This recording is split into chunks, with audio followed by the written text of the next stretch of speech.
السلام علیکم ورحمت الله وبرکاتو. زه یم ستاسو ورور ستاسو ملګری عبدالقدیر افریدي د ملنګیار ټي وي چینل نه.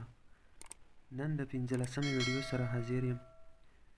د زړه یرې دپاره قرآني آیات دی، مجرب عمل دی. اعوذ بالله من الشیطان الرجیم، بسم الله الرحمن الرحیم. وَلْيَرْبِطْ عَلَى قُلُوبِكُمْ وَيُثَبِّتَ بِهِ الْأَقْدَامِ. سورة انفال نهم سفارہ 11 نمبر آیات کې خاصیت د دې آیات د زړه یرې دپاره نهایت فایده‌مند دی.